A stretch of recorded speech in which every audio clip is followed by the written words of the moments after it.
तो नमस्कार दोस्तों, जैसा कि आप लोग जानते हैं ये कक्षा 12 के रासायनिक बलगतकी नाम के चैप्टर का अगला वाला वीडियो है। और इस वीडियो में हम लोग सीखेंगे कि सक्रियण ऊर्जा क्या है। सक्रियण ऊर्जा यानी कि एक्टिवेशन एनर्जी। तो इसको समझना बहुत ही आसान है। ये इतना ही समझिए, जैसे कोई भी रिएक्शन कैसे होता है, दो चीज़ें आपस में रिएक्शन कैसे करती हैं। जैसे कोई चीज़ है, कोई यौगिक है, तो इसमें आपस में बॉन्ड बन रखा है। बहुत सारे तत्व होंगे, एक यौगिक में बहुत सारे तत्व होंगे और सारे तत्व बॉन्ड बनाकर जुड़े हुए होंगे। अब क्या होता है, जब इसकी अपक्रिया किसी अन्य यौगिक से करवाई जाती है तो इसमें कुछ बॉन्ड टूटते हैं और इसमें कुछ बॉन्ड टूटते हैं और ये आपस में जुड़ जाते हैं। और जब जुड़ जाते हैं तो कुछ नया यौगिक बन जाता है। अब देखिए, ये आपस में बॉन्ड टूटते कैसे हैं। तो बॉन्ड टूटते हैं, दो चीज़ों के बॉन्ड तब टूटते हैं जब इनके अवयवी कणों के बीच में टकराव होता है, संघट्ट होता है, जब एक दूसरे से टकराते हैं। अब आप सोचिए कि कोई चीज़ ठोस अवस्था में होगा तब उसके अणुओं की गति ज़्यादा होगी कि द्रव अवस्था में या फिर गैस अवस्था में। तो देखिए, जो ठोस होते हैं, ठोस के अणु लगभग स्थिर होते हैं। इसीलिए अगर दो ठोसों को आपस में अपक्रिया करवाना हो तो बहुत मुश्किल से होता है या ना के बराबर होता है। क्यों? क्योंकि दोनों ठोस हैं, उनके अणुओं में कोई गति नहीं हो रहा है, यानी कि संघट्ट नहीं होगा दोनों के अणुओं के बीच में आपस में। तो इसलिए क्या होगा, उनके बीच में रिएक्शन नहीं होगा, बॉन्ड टूटना और बनना नहीं हो पाएगा। ऐसे द्रव अवस्था में है तो ठोसों की अपेक्षा द्रव के अणु थोड़े गतिमान होते हैं, तो उसमें संघट्ट हो जाता है, टकराव होता है। और जितना ज़्यादा टकराव होगा उतना ही ज़्यादा अणुओं का मतलब बॉन्ड का टूटना और बनना होगा और रिएक्शन होगा। और अगर गैसीय अवस्था में है तो सबसे ज़्यादा अणुओं के बीच में टकराव होगा और प्रभावी टक्करों की संख्या ज़्यादा होगी और फिर क्या होगा, रिएक्शन होगा आराम से। अब देखिए, सक्रियण ऊर्जा क्या होता है। तो देखिए, यही टक्करों की संख्या बढ़ा देने के लिए जिस ऊर्जा को दिया जाता है उसी को कहते हैं सक्रियण ऊर्जा। अब टक्करों की संख्या कैसे बढ़ता है देखिएगा आप लोग। जैसे देखिए, जिसे इसको एक एग्जांपल से समझते हैं, जिसे हम ले लेते हैं हाइड्रोजन। अब हाइड्रोजन को हम किस अवस्था में लेंगे, गैस अवस्था में लेंगे, क्योंकि गैस अवस्था में टक्कर सबसे ज़्यादा होता है, अणु सबसे ज़्यादा गतिमान होते हैं। और इसके बाद में ले लेते हैं आयोडीन को। अब आयोडीन ठोस अवस्था में होता है, लेकिन आयोडीन एक ऐसा ठोस है जो ऊर्ध्वपातन की क्रिया दर्शाता है। यानी आयोडीन को गर्म करेंगे तो आयोडीन द्रव में बिना बदले सीधे गैस में बदलेगा। यानी ठोस में है और सीधे गर्म करने से गैस में बदल जाएगा। और जो चीज़ ठोस से सीधे गैस में जाता है गर्म करने से, उसे क्या कहते हैं, इस क्रिया को ऊर्ध्वपातन क्रिया कहते हैं। यानी कि इसको भी हम गैस में लेंगे। और जब ये दोनों रिएक्शन करेंगे तो क्या बनेगा, हाइड्रोजन आयोडाइड बनेगा। और दोनों है तो करवाकर हम दो लगा देते हैं इसको संतुलित करने के लिए। अब ये रिएक्शन हुआ कैसे, तो ये रिएक्शन हुआ कैसे, ये H2 था, यानी दो हाइड्रोजन था, तो दो हाइड्रोजन इस तरह से रहा होगा, मतलब दो हाइड्रोजन के बीच में बॉन्ड बना था प्लस। अच्छा, ये गैस अवस्था में है तभी टक्कर ज़्यादा होंगे। और यहाँ पर क्या है, आयोडीन है, तो दो आयोडीन ऐसे बने, मतलब दो आयोडीन कैसे होंगे, ऐसे बॉन्ड बनाकर होंगे दोनों आयोडीन। अब जब इनका रिएक्शन होना शुरू होता है, तो रिएक्शन होना शुरू होता है तो कैसे होता है, तो रिएक्शन होगा तो हाइड्रोजन के अणु और आयोडीन के अणु आपस में टक्कर करेंगे। और टक्कर होने के कारण इनके बीच का हाइड्रोजन के बीच का जो बॉन्ड होगा ये टूटना शुरू होगा और हाइड्रोजन और आयोडीन के बीच में बॉन्ड बनना शुरू होगा। यानी एक ऐसी रिएक्शन होगी, इस तरह से बनना शुरू होगा। यानी हाइड्रोजन और आयोडीन के बीच में बॉन्ड बनना शुरू होगा और हाइड्रोजन और आयोडीन के बीच का बॉन्ड, हाइड्रोजन के बीच का बॉन्ड टूटना शुरू होगा, इस तरह से बन जाएगा। मतलब क्या होगा, हाइड्रोजन और हाइड्रोजन के बीच का बॉन्ड टूटना शुरू होगा और आयोडीन के बीच का बॉन्ड भी टूटना शुरू होगा और हाइड्रोजन आयोडीन के बीच का बॉन्ड बनना शुरू होगा। और ये जो बीच में प्राप्त हुआ है इसको कहते हैं मध्यवर्ती। और ये बहुत ही कम समय के लिए, अति अल्प समय के लिए बनता है। और इसके बाद में धीरे धीरे क्या होगा, हाइड्रोजन का आयोडीन से जो बॉन्ड है ये पूरी तरह से बन जाएगा। हाइड्रोजन का आयोडीन से पूरी तरह से बॉन्ड बन जाएगा और क्या होगा, दो हाइड्रोजन आयोडाइड के अणु मिल जाएंगे। अब ये जो मध्यवर्ती है तो ये क्या था, इसको कहते हैं अभिकारक, इसको कहते हैं उत्पाद और इसको कहते हैं मध्यवर्ती। तो अभिकारक को मध्यवर्ती तक पहुंचाने के लिए जितनी ऊर्जा की जरूरत है जितनी ऊर्जा में ये आपस में टक्कर करके मध्यवर्ती का निर्माण कर लें, उस ऊर्जा को सक्रिय ऊर्जा कहते हैं, एक्टिवेशन एनर्जी कहते हैं।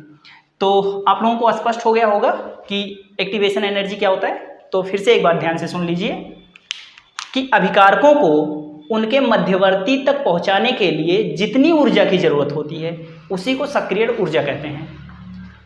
अब सक्रिय ऊर्जा के आधार पर कोई अभिक्रिया ऊष्माक्षेपी है या ऊष्माशोषी है, ये समझते हैं। तो चलिए इसको एक ग्राफ से समझते हैं हम लोग। तो यहाँ पर एक ग्राफ बनाते हैं, देखिएगा, एक ग्राफ ये बना दिए और एक ग्राफ यहाँ बना देते हैं यहाँ पर। और ग्राफ पर इस अक्ष पर हम लोग ऊर्जा को रख देते हैं। इस अक्ष पर क्या है, ऊर्जा है, और ये क्या है, अभिक्रिया निर्देशांक है, अभिक्रिया निर्देशांक। अब होगा क्या, जैसे मान लीजिए एक अभिकारक आपने लिया, कुछ अभिकारक आपने लिया और अभिकारक की ऊर्जा इस लेवल पर थी, यानी ऊर्जा पर यहाँ पर 10 कैलोरी, 20 कैलोरी, 30 कैलोरी, 50 कैलोरी, ऐसे ऊपर जैसे जैसे बढ़ेंगे ऊर्जा बढ़ेगा।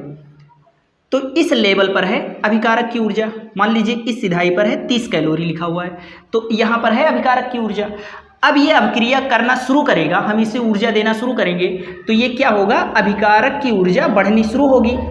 अब अभिकारक की ऊर्जा बढ़नी शुरू होगी, जब हम इसे ऊर्जा देना शुरू करेंगे तो अभिकारक की ऊर्जा ऐसे बढ़ना शुरू होगा, और अभिकारक की ऊर्जा मान लीजिए बढ़ा, और फिर क्या हुआ, यहाँ पर हमें मध्यवर्ती का निर्माण हो गया। अब मध्यवर्ती का जब निर्माण हो गया, यहाँ पर क्या बन गया, इस पॉइंट को, अपर पॉइंट को कहते हैं मध्यवर्ती, मध्यवर्ती का निर्माण हो गया। अब इसके बाद यहाँ से उत्पाद बनना शुरू होगा। अब उत्पाद जो बना, मान लीजिए उसकी ऊर्जा इस लेवल पर आ गई, यानी उसकी ऊर्जा यहाँ पर आ गई, इस लेवल पर आ गई। अब देखिए हुआ क्या, अभिकारक की ऊर्जा यहाँ पर थी, मैंने इसे ऊर्जा देना शुरू किया तो इसका ऊर्जा बढ़ा और मध्यवर्ती का निर्माण हुआ, और मध्यवर्ती के निर्माण के बाद तो उत्पाद बनेगा, और जो उत्पाद बनना है उसकी ऊर्जा यहाँ पर है। तो हमारा अभिकारक यहाँ पर था, यानी यहाँ पर मान लीजिए 30 कैलोरी था, तो इसकी सिधाई पर 20 कैलोरी है, यानी अभिकारक की ऊर्जा ज़्यादा है और उत्पाद की ऊर्जा कम है।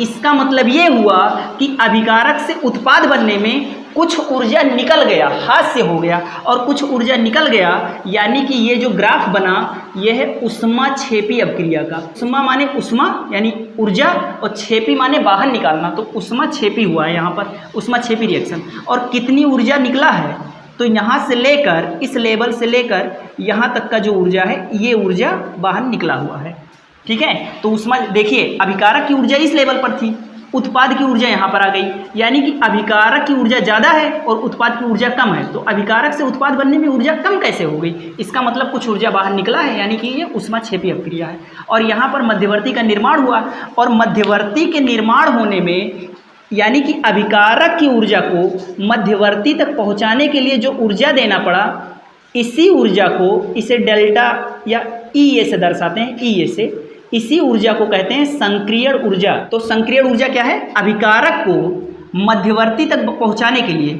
अभिकारक की ऊर्जा मध्यवर्ती के निर्माण के लिए दी गई ऊर्जा क्या कहलाती है, संक्रियण ऊर्जा कहलाती है।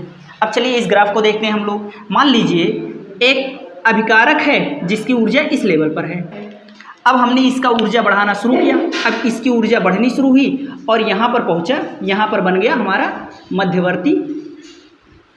अब मध्यवर्ती बनने के बाद में हमें उत्पाद प्राप्त होगा। अब जो उत्पाद प्राप्त हुआ है उसकी ऊर्जा यहीं पर है, यहाँ पर है, जो उत्पाद प्राप्त हुआ है उसकी ऊर्जा इस लेवल पर है। हमारा अभिकारक यहाँ था और उत्पाद यहाँ पर है, इसका मतलब क्या हुआ, अभिकारक यहाँ है, उत्पाद यहाँ है, यानी अभिकारक की ऊर्जा कम थी और उत्पाद की ऊर्जा ज़्यादा हो गई, यानी कि कुछ ऊर्जा अभिकारक ने ग्रहण कर लिया उत्पाद तक पहुँचते पहुँचते। और इसका मतलब क्या हुआ, ये हमारा ऊष्मा शोषी अभिक्रिया का एग्जाम्पल है, यानी ये ऊष्मा शोषी अभिक्रिया का ग्राफ होगा। अब कितनी ऊष्मा शोषित हुई है, तो यहाँ से लेकर यहाँ तक की ऊष्मा, इतनी ऊष्मा हमारी अवशोषित हुई है, ठीक बात है। और एक बात जानिए कि यहाँ से लेकर यहाँ तक पहुँचाने यानी अभिकारक से लेकर मध्यवर्ती तक निर्माण करने के लिए जितनी ऊर्जा दी गई है, जितनी भी ऊर्जा दी गई है, इस ऊर्जा की मात्रा को हम EA से दर्शाते हैं और इसी को कहते हैं संक्रियण ऊर्जा। मतलब अभिकारक की ऊर्जा मध्यवर्ती तक पहुँचाने के लिए कितनी ऊर्जा देनी पड़ती है, तो उसी ऊर्जा की मात्रा को कहते हैं संक्रियण ऊर्जा। और ये जो ग्राफ बनाया गया है, इससे संबंधित आर्हीनियस ने एक समीकरण दिया था। वो समीकरण था K बराबर ये E और EA अपान RT, वो भी माइनस में। तो ये समीकरण दिया था। इसमें कौन सी चीज़ क्या है मैं लिख दे रहा हूँ। चलिए देख लीजिए, मैंने सक्रिय ऊर्जा की परिभाषा लिख दी है। मध्यवर्ती के निर्माण के लिए अभिकारक को दी गई ऊर्जा सक्रिय ऊर्जा कहलाती है। यहाँ ये क्या है, आर्हीनियस नियतांक है। K क्या है, तो वेग स्थिरांक है। सारा का सारा मैंने यहाँ लिख दिया है, आप लोग स्क्रीनशॉट लीजिए।